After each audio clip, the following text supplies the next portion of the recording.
Hello, everyone. Thank you for joining us today. We have a very special guest with us today, and I would like to find out some of her exciting adventures. With us this morning is Madie Grover. She is the son of Tyler and the daughter of Tyler and Lori Grover, and the grandchild of my good friend Juana Grover and the late Ernie Grover, who was also a great friend of ours. And she's been on an adventure lately, so I asked her to come down and tell us some things about what's been going on in her life. So, Madie, the floor is all yours. Tell us what's been going on with you lately. Well, it's always been a dream of my parents to sell everything, move on a boat, and go to the Bahamas. My dad did it when he was younger. My grandma it was her and Ernest and my Uncle Brett and my daddy, and they took them and they went to the Bahamas on a sailboat, sailed around for a year, and the kids fell in love with it. And so Daddy and Mama have always wanted to do that too. So one day they decided, we're going to sell everything, buy a boat, move to the Bahamas, and that's what we did. And when did you leave Wayne County? We left Wayne County, I'd say, shortly after Christmas, and we were at the marina in Brunswick waiting for a good weather window to make our crossing into Florida. Well, the process of getting the boat was interesting to me because your dad really did a lot of searching for it, and they went and looked at a lot of different boats before they chose this one. Yes, ma'am. And was the one that they chose, was it one of your favorites, or were there others that you liked better, or you just let them decide that? This boat, it was, the reason I really kind of liked it, it was different. I mean, I'd never seen a sailboat like it. All the other sailboats they were all kind of like the same. This one was different. It had its own kind of personality, and that's kind of what we like. We like antique vintage, so that's the one we went with. And the one you have is, it was originally made in 1966. It is a 44-foot Pearson Countess. Okay. And so you and I were talking at lunch, and you were telling me a lot about the mechanics of the ship. That was interesting. That's been an experience too. You probably know more about motors and sails and all those things than you ever thought you would. Yes, I'm trying to figure it out. I mean, the more we talk about it, the more I get familiar with it, but it's still a work in progress. Well, it's exciting. And tell us about, of course, you were a student at Wayne County High School. Yes, ma'am. And it was your sophomore year when you left? When we left. It was the end of the first semester of sophomore year. Okay. And so how are you continuing your studies now that you're sailing in the Bahamas? Well, we went online and we found a website that had a free biology textbook. So I downloaded that, and that's what I use mainly to teach myself. Whenever we can get Wi-Fi or whenever we can get internet, that's when I go online and I try to find tests so I can take. But basically, I'm just teaching myself, just kind of going through the motions. And it helps, too, that your mom, Lori, who was a teacher at Martha Puckett Middle School, is a certified teacher, yes, so she can kind of oversee everything. But, tell us some of the things that you've seen. Well, the different islands, they're beautiful. There's some that have people, and the others, there's hardly any sailboats there. It's really exclusive, and they're beautiful. There's hardly any garbage on them. The cool thing, when we go to Foxtown and Cooperstown, you get to see the traditional Bahamian people, not just the touristy things you see at the bigger islands, and that's really cool to see. What do you like about that? Is it I know they must have a much simpler lifestyle than we do. They do. A lot of the goods there are a lot more expensive. They got a 7.5% tax that they have to pay. That's a lot. Their goods, the things, they're already expensive, from importing.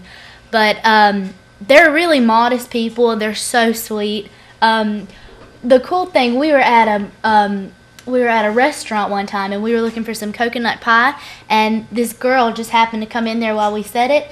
She goes, "Oh, well, my Gammy makes some." She goes, "I'll take you to her house." So we follow her, go into the house, and her grandma has coconut pies and pineapple pies, and we just come into their house. They're very welcoming and talk for 30 minutes just about life, and they're really genuinely sweet people. Yeah, that's really that is an education in itself to get to know other people and other cultures, and it's interesting that they're so welcoming when, sometimes Americans they're not like that. You can't imagine going to some stranger's house for pie just out of the clear blue, just say, well, come to my grandmother's and eat pie.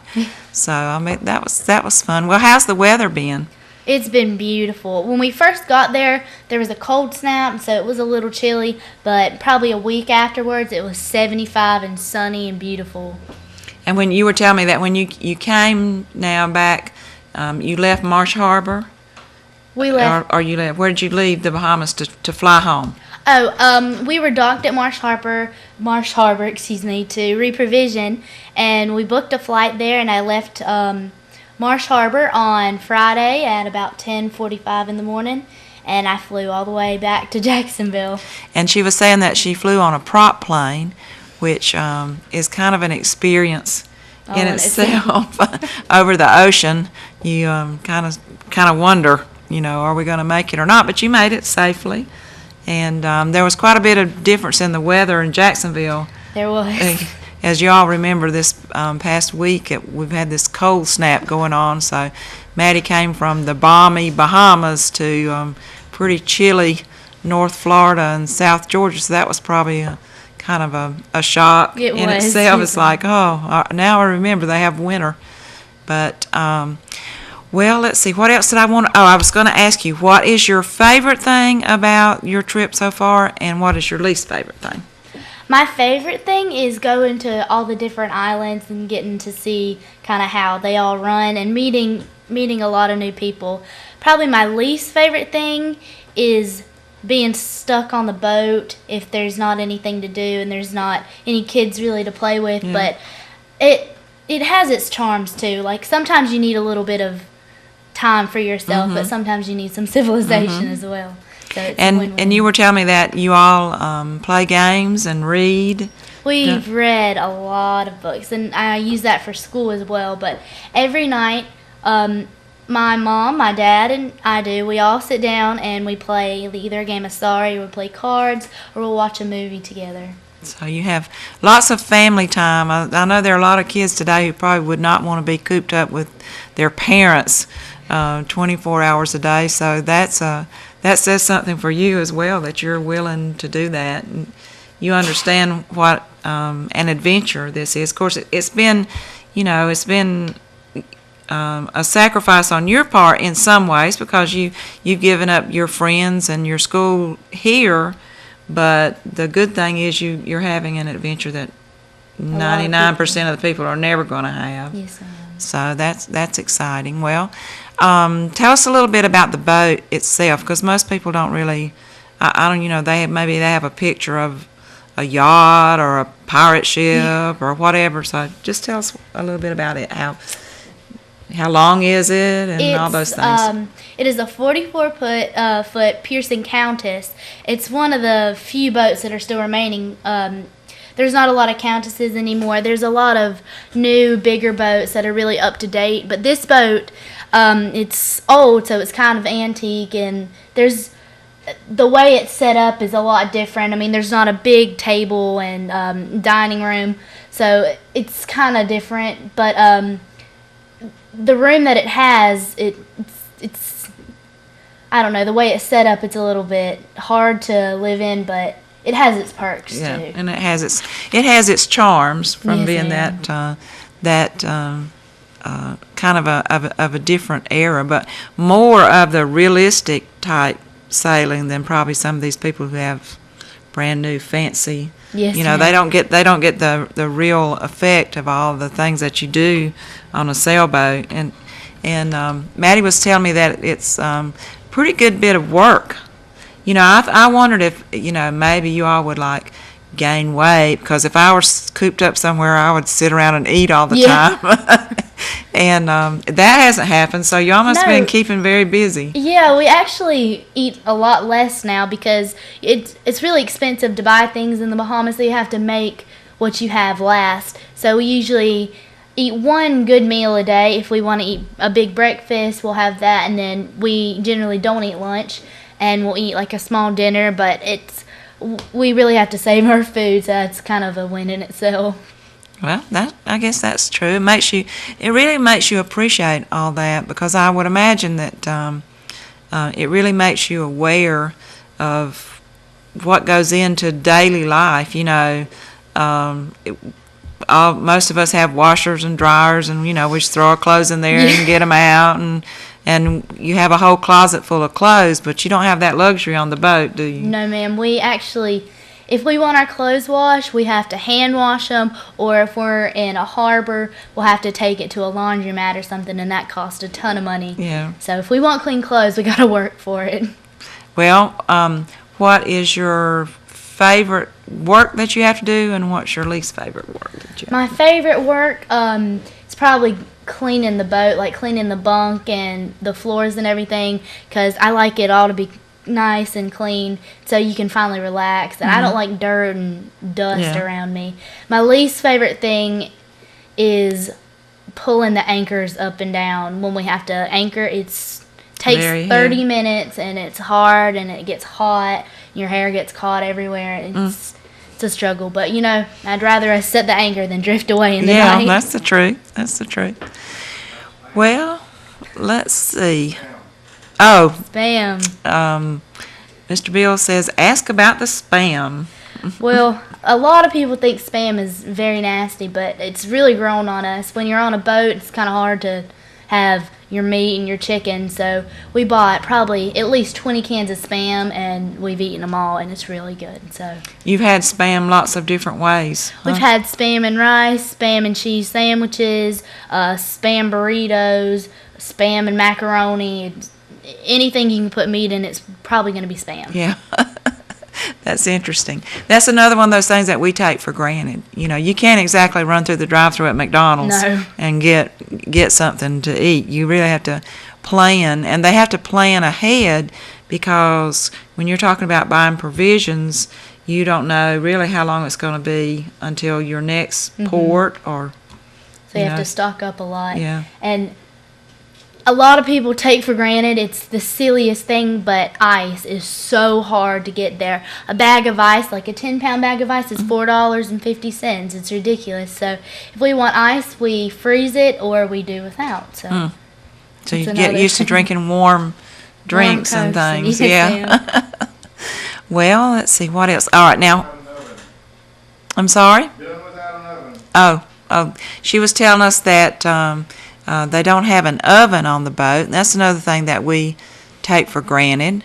So they've had to learn some new recipes for things, like the brownies you were telling me about. Pancake brownies. You whip up some brownie mix.